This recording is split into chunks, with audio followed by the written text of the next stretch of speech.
Hello students, आज हम order of group से रिलेटेड ही हम एक थ्योरम और कर रहे हैं। थ्योरम है, बहुत शॉर्ट में लिखी है मैंने थ्योरम को।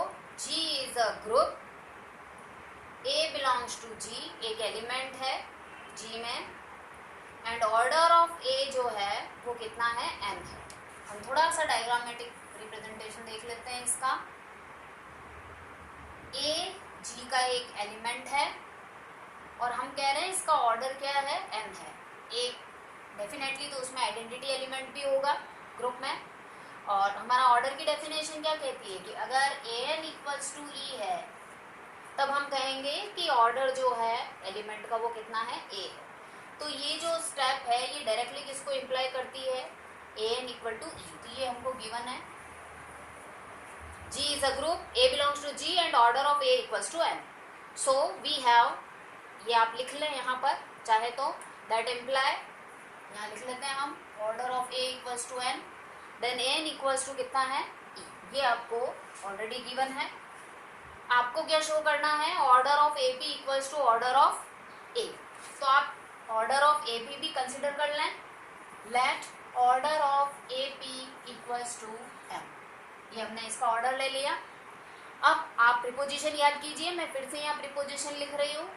प्रीपोजिशन क्या थी कि इफ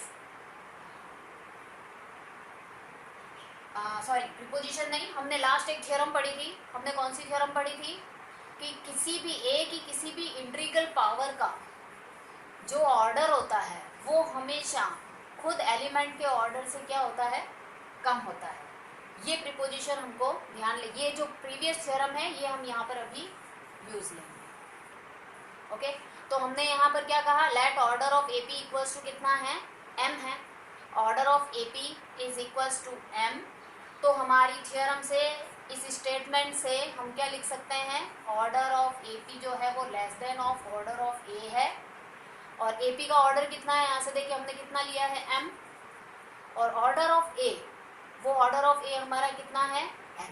ये भी आपको ऑलरेडी गिवन है।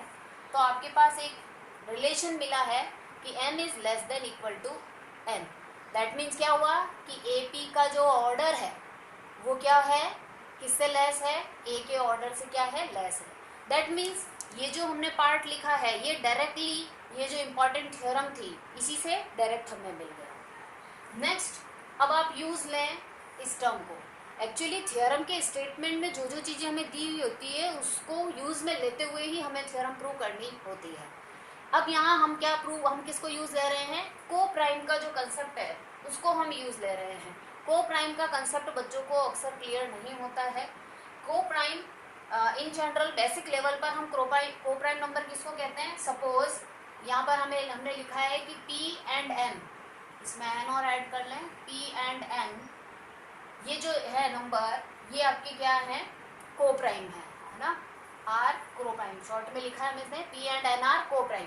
को प्राइम नंबर कौन से होते हैं, जिनका जो HCF अगर आप लें तो इनका HCF कितना आता है, 1 आता है।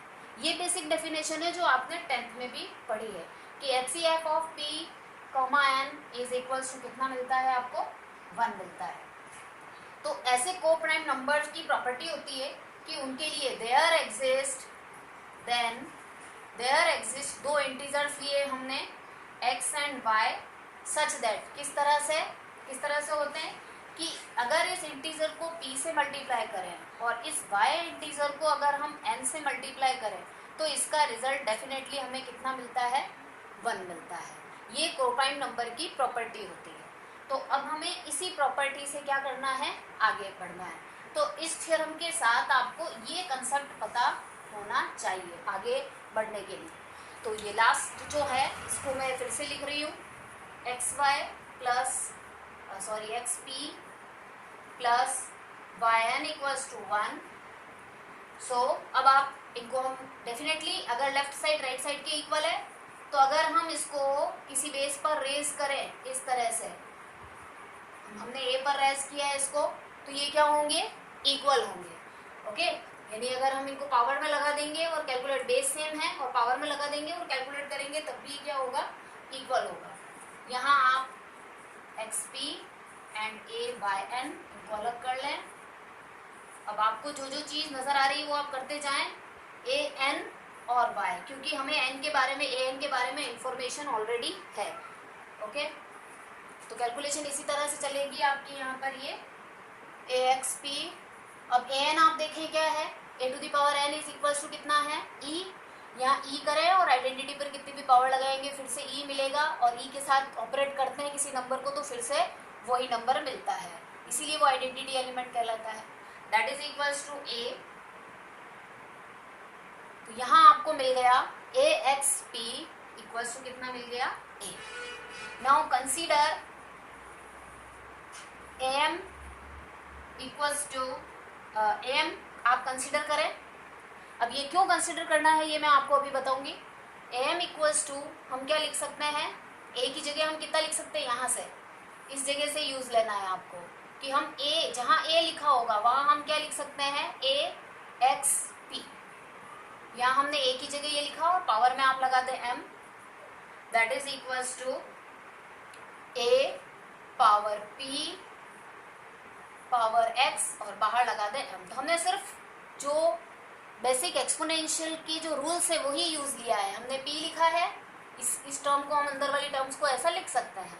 और ए पी आप देख लें, A P is equals to, यहाँ से देखें क्या मिलेगा, अगर आप इसको सिंप्लीफाई करेंगे तो क्या मिलेगा आपको, यहाँ से A P, order of A P equals to आपके पास कितना है, यहाँ पर एम है। दैट मीन्स क्या हुआ कि अगर हम ए पी पर पावर लगाएं एम तो वो इक्वल टू किसके आनी चाहिए, आइडेंटिटी ई के इक्वल आनी चाहिए। तो यहाँ पर आप क्या कर सकते हैं, ए पी एम को आप अंदर ले सकते हैं और एक्स को आप यहाँ ले सकते हैं। तो अब ये देखिए दोनों को मैच करिए, बिल्कुल सेम बन गए। तो यहाँ से आप ई ले लेंगे, e to the power x, that is equal to कितना मिला, एम। तो आपको क्या मिल गया, ए एम इक्वल्स टू कितना मिल गया, ई मिल गया।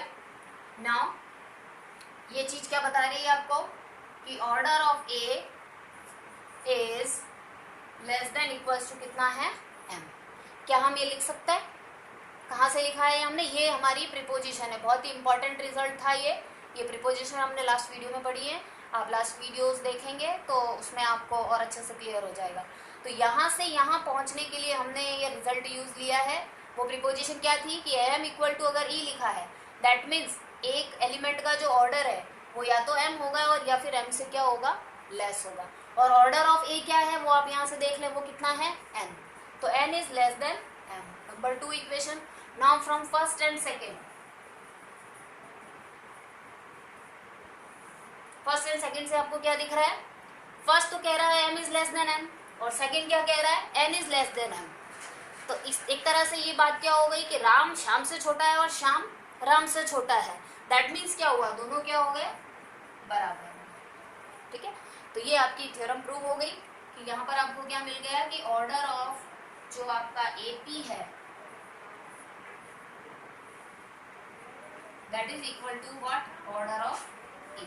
तो प्रीवियस थ्योरम में हमने क्या पढ़ा था कि किसी भी एलिमेंट की इंटीग्रल पावर का जो ऑर्डर होता है वो एलिमेंट के ऑर्डर से क्या होता है, कम होता है या बराबर होता है। और यहाँ हम क्या लेके आए इस थ्योरम में, इक्वल। तो ये इक्वल क्यों आया, क्योंकि यहाँ पर हमारी थ्योरम में दिया है कि पी और एन जो है वो क्या है, को प्राइम है। तो जैसे ही प्रीवियस थ्योरम में ये शर्त लगी कि पी और एन को प्राइम है तो लेस देन इक्वल टू से बदल के साइन क्या आ गया आपका, इक्वल आ गया। ओके, तो इस तरह से ये थ्योरम हमने प्रूव करी है। नाउ मुझे आपको ये बताना है कि हम ए एम क्यों कंसिडर करें। एक्चुअली जब हमें इस तरह से ये ट्रिक बहुत सारी थ्योरम्स में लगती है कि order of A P equals to suppose order of a लाना है, तो हम क्या प्रूव कर देते हैं कि इसका ऑर्डर इससे लेस है और इसका ऑर्डर क्या है, इससे लेस है। तो जो m लेस देन n था वो आपका डायरेक्ट जो आपको दे रखा था, हमने जो अज्यूम किया था उससे आपको मिल गया था। और अब हमें लाना था n लेस देन m। तो n लेस देन m लाने के लिए आपको क्या करना पड़ेगा, a की पावर m को कंसिडर करना पड़ेगा ताकि आपको मिले order of a is less than equal to m। तो लाइकवाइज आप दूसरी थ्योरम्स और कर सकते हैं। मैं और नए वीडियोस देखने के लिए चैनल सब्सक्राइब करें and be analytical and innovative. Thank you very much.